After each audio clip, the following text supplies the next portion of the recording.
Assalamualaikum warahmatullahi wabarakatuh.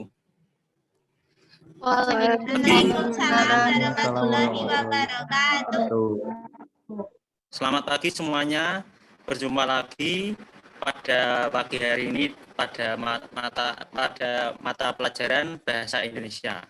Bagaimana dengan kabar kalian semua pada hari ini? Alhamdulillah, luar biasa. Alhamdulillah. Alhamdulillahirrabbilalamin. Semoga kalian senantiasa diberikan kesehatan dan selalu menjaga kesehatan ya di tengah pandemi ini. Ya, saya sebelumnya akan melakukan presensi terlebih dahulu. Baik, saya presensi terlebih dahulu. Yang pertama, Adelia. Hadir, Pak. Ya. Anissa Bahar. Hadir, Pak. Kemudian Maudi Ayunda. Hadir, Pak. Mediana Putri. Hadir, Pak. Sugiono. Hadir, Pak. Tiffany. Hadir, Pak. Titi Laras Trapsila. Hadir, Pak. Ya. Alhamdulillah, saya senang kalian bisa hadir semuanya tanpa ada yang absen pada pagi hari ini. Ya, mari kita awali pembelajaran pada pagi hari ini dengan berdoa menurut kepercayaan masing-masing. Berdoa mulai.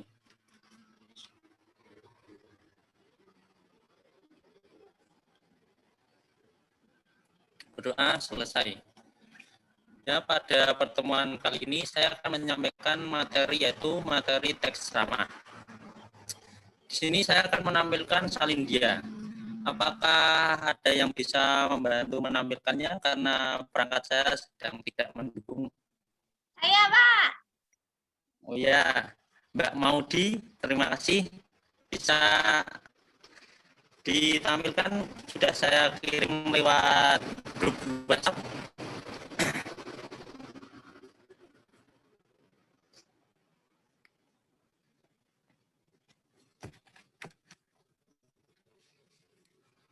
Ya, sudah terlihat, Mbak. Baik, saya akan memulainya. Teks ceramah oleh saya sendiri, Aldino Yakifayat. Ya, pada pembelajaran hari ini yang akan kita pelajari adalah pengertian ceramah. Yang kedua adalah struktur teks ceramah. Kemudian kaidah kebahasaan teks ceramah dan unsur-unsur dalam ceramah. Selanjutnya,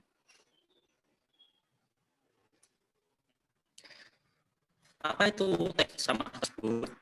Teks ceramah adalah teks yang berisi pemberitahuan, penyampaian suatu informasi, baik pengetahuan maupun informasi umum lainnya untuk disampaikan di depan orang banyak oleh pakar atau orang yang ahli menguasai bidangnya, baik secara langsung maupun melalui media elektronik atau media digital. Ceramah adalah pembicaraan di depan umum yang berisi penyampaian suatu informasi, pengetahuan, dan sebagainya. Penceramah biasanya adalah orang-orang yang menguasai bidang informasi yang disampaikan dalam ceramah tersebut. Ceramah diperuntukkan untuk didengarkan oleh banyak orang. Medianya bisa dibicarakan secara langsung di kelas, atau di aula, atau di gedung, atau di ruangan terbuka. Atau bisa melalui sarana komunikasi seperti televisi, radio, internet, dan media informasi lainnya. Pembelajaran di sekolah kebanyakan disampaikan melalui ceramah. Begitu juga dengan perkuliahan di perguruan tinggi. Kebanyakan dosen akan menyampaikan materi lewat media ceramah, meskipun itu tidak semuanya, hanya ada juga yang tidak menggunakan media ceramah.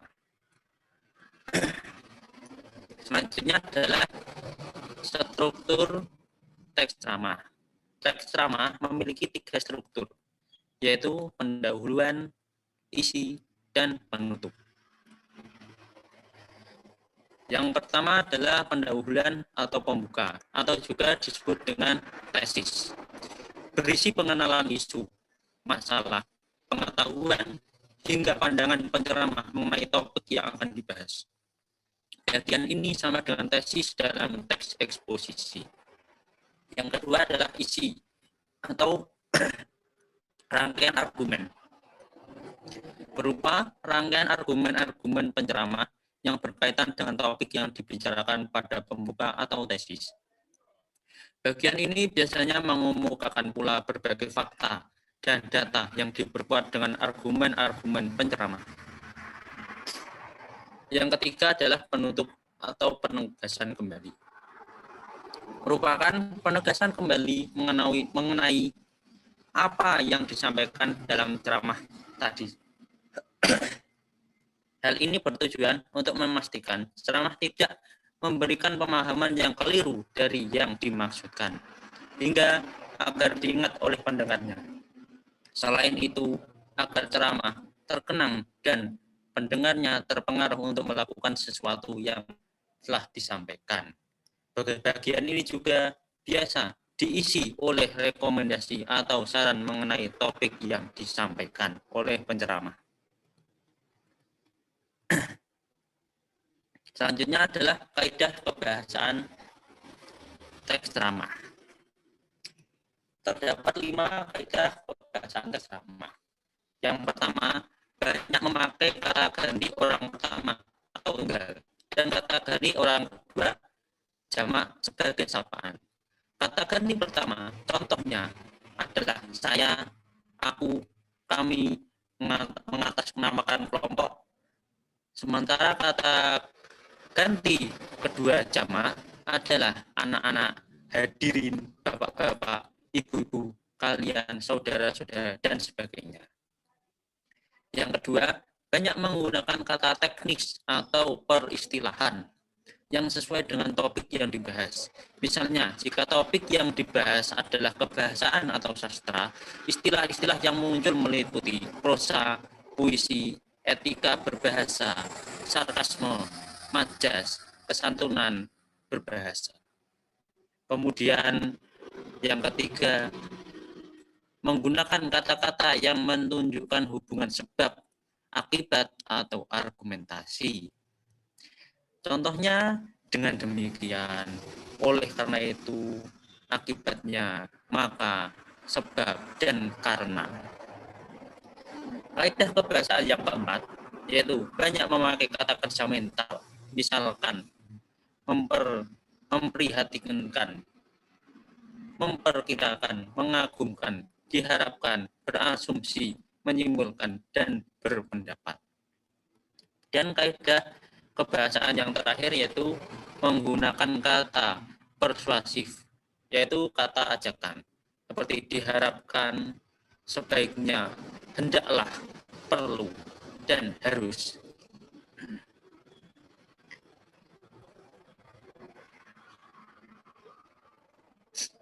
Selanjutnya adalah unsur-unsur ceramah. Unsur-unsur ceramah terdapat 5, yaitu adanya penceramah, adanya pendengar, adanya materi yang disampaikan, adanya metode ceramah, dan media ceramah. Penceramah, seseorang yang berceramah disebut dengan penceramah.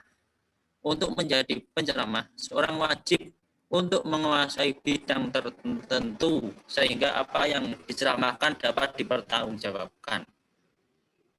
Sehingga tidak asal menyampaikan materi saat berceramah, harus memang ahli dalam bidangnya. Kemudian adanya pendengar atau pembaca. Pendengar merupakan orang yang mendengarkan atau membaca teks ceramah. Maka teks penceramah berceramah jika tidak ada yang mendengarkan akan terasa sia-sia dan tidak ada tujuannya. Masa ceramah tidak ada yang mendengarkan? Apakah hanya untuk jadikan koleksi video ataupun bagaimana, ya tidak tahu kalau tidak ada pendengarnya. Yang ketiga adalah materi. Materi ceramah berkenaan dengan topik yang diangkat yang disusun secara sistematis. Penceramah juga harus memiliki materi yang mumpuni. Percuma kalau penceramah tidak memiliki materi yang mumpuni dalam berceramah, maka mungkin akan asal saja, akan asal menyampaikan hal-hal yang tidak penting dalam berceramah. Dan kalau mendadak juga kan akan terasa kebingungan dalam menyampaikan ceramah. Kemudian metode ceramah. Metode ceramah adalah teknik-teknik dalam melakukan ceramah. Terdapat beberapa teknik dalam menyampaikan teks ceramah. Antara lain sebagai berikut. Yang pertama adalah impromptu, yaitu teknik ceramah tanpa sebelumnya ada persiapan. Teknik ini pada umumnya dilakukan oleh penceramah yang sudah memiliki keahlian dalam berceramah. Teknik ini memang bisa dilakukan oleh mereka yang memang benar-benar ahli berceramah dan sering sekali berceramah di mana-mana, bukan ceramah yang baru-baru atau penceramah yang amatir. Teknik yang kedua yaitu menghafal, yaitu teknik ceramah yang dihafalkan terlebih dahulu baru disampaikan. Penceramah akan menghafalkan terlebih dahulu teks yang sudah dibikinnya, agar nanti saat action berceramah di depan khalayak orang dapat hafal, tidak kebingungan dan tidak berasa lupa apa yang akan disampaikan.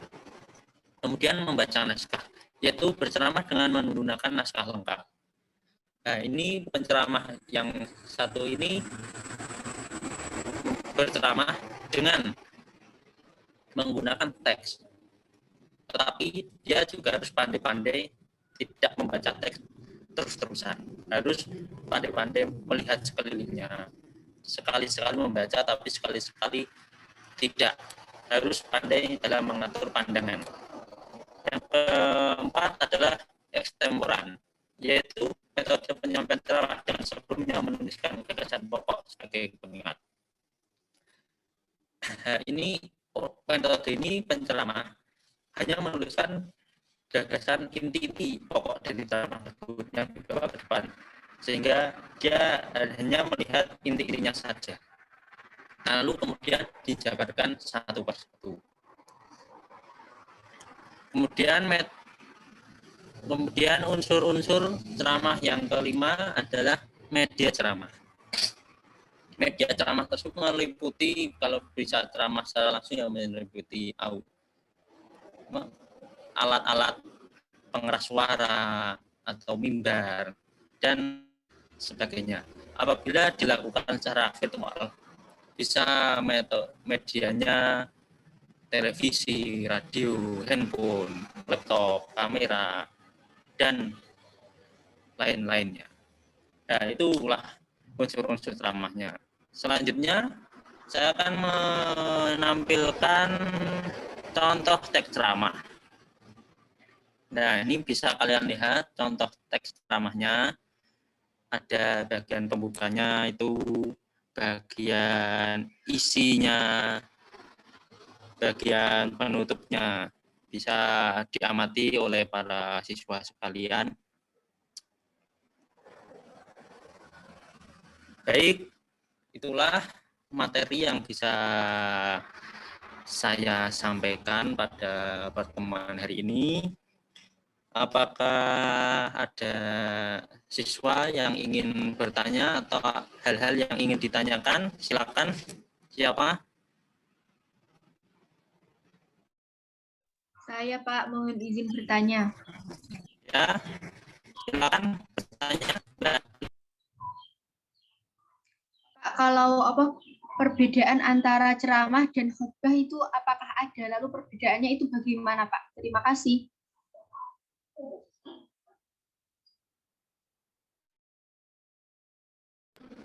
Baik, terima kasih Mbak atas pertanyaannya. Ya, khutbah dan ceramah itu memang ada perbedaannya. Kalau ceramah itu bersifat lebih umum, menyampaikan informasi pengetahuan, isu tertentu yang umum, dan disampaikan oleh pakar yang ahli, atau orang-orang yang ahli dalam bidangnya. Sedangkan khutbah sendiri adalah pembicaraan di depan umum, yang berisi penyampaian tentang ajakan-ajakan dalam praktik-praktik beragama atau beribadah, hingga ajakan untuk memperkuat keimanan dan pendengarnya.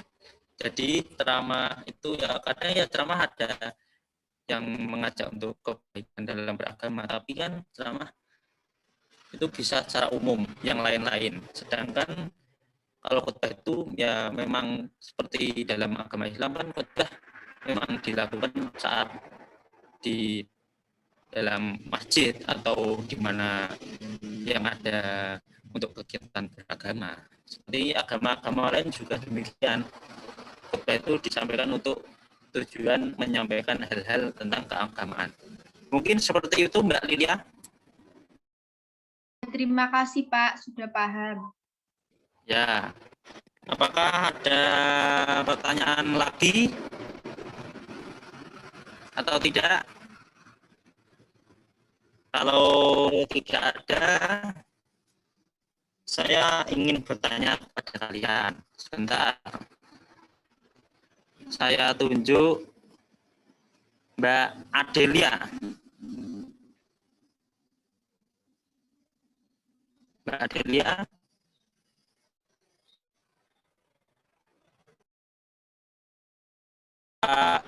Apakah Mbak Adelia ada?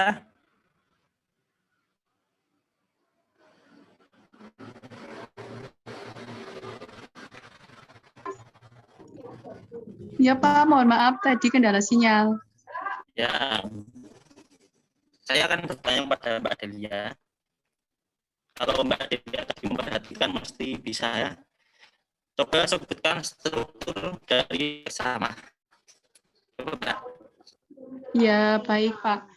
Struktur dari teks ceramah ada 3. Yang pertama pendahuluan atau pembukaan.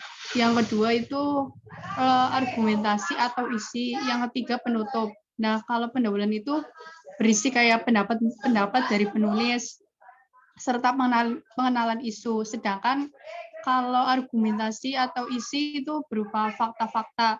Nah, sedangkan kalau penutup itu simpulan atau rangkuman. Seperti itu, Pak. Ya, bagus. Berarti Anda telah tadi memperhatikan ya. Ya, mungkin sudah dicukupkan ya. Selanjutnya saya akan memberikan tugas kepada kalian untuk membuat satu teks ceramah, untuk menyusun satu teks ceramah. Saya berikan waktu 10 menit untuk bisa membuat teks ceramah tersebut. Silakan bisa diketik ataupun ditulis. Nanti salah satu membacakan. Silakan.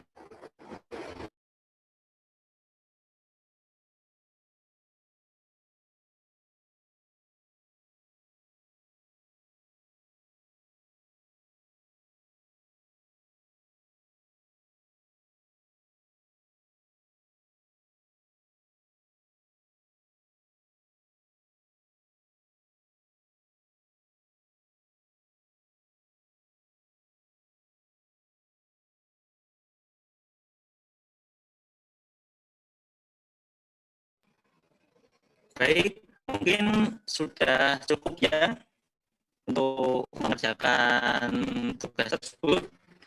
Baik, saya meminta salah satu untuk membacakan. Apakah ada yang bersedia untuk membacakannya? Saya Pak, mau di Ayunda. Ya, ya silakan Mbak, mau di Ayunda. Silakan. Ya. Sebentar Pak.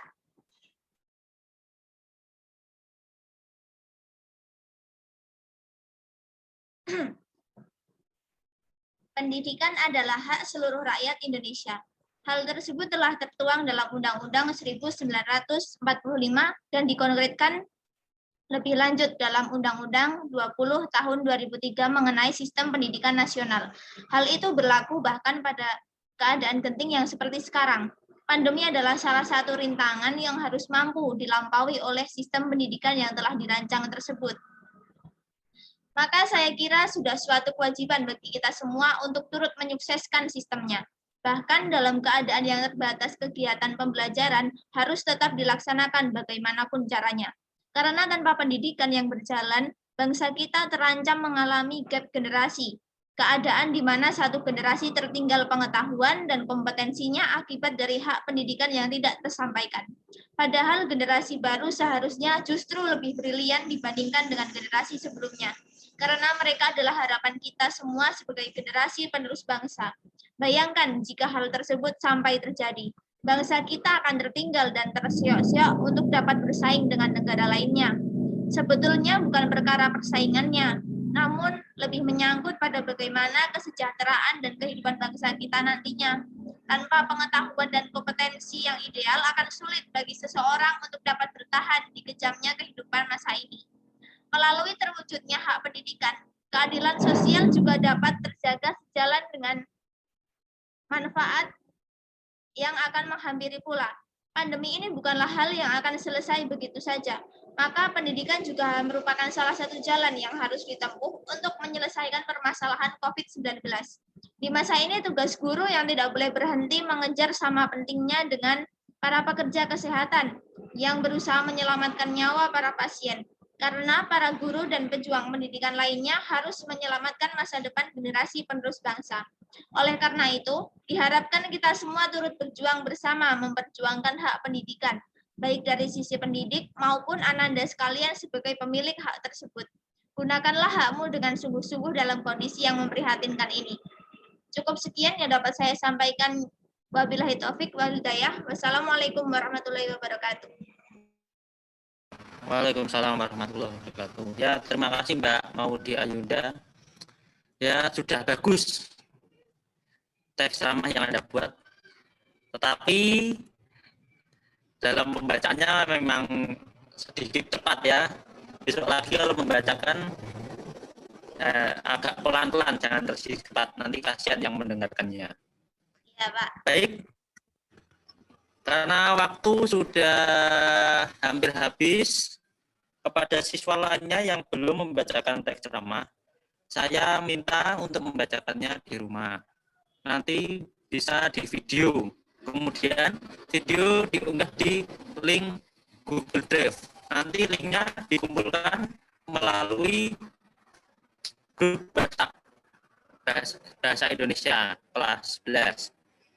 Dan antar siswa nanti saling menganalisis kaidah-kaidah kebahasaannya yang disampaikan oleh siswa-siswa lainnya. Kemudian hasilnya juga dikirimkan melalui grup WhatsApp kelas Bahasa Indonesia. Ya. Oke, pertemuan hari ini saya cukupkan sampai saat ini. Sampai bertemu lagi setelah Idul Fitri. Tidak lupa saya ucapkan selamat Hari Raya Idul Fitri kepada siswa-siswa lainnya. Mohon maaf lahir batin apabila saya memiliki banyak kesalahan saat melakukan pembelajaran, saat mengajar pada kalian. Mohon dimaafkan yang sebesar-besarnya. Wabillahi taufiq wal hidayah. Wassalamualaikum warahmatullahi wabarakatuh. Terima kasih. Waalaikumsalam warahmatullahi wabarakatuh. Terima kasih, Pak. Terima kasih, Pak.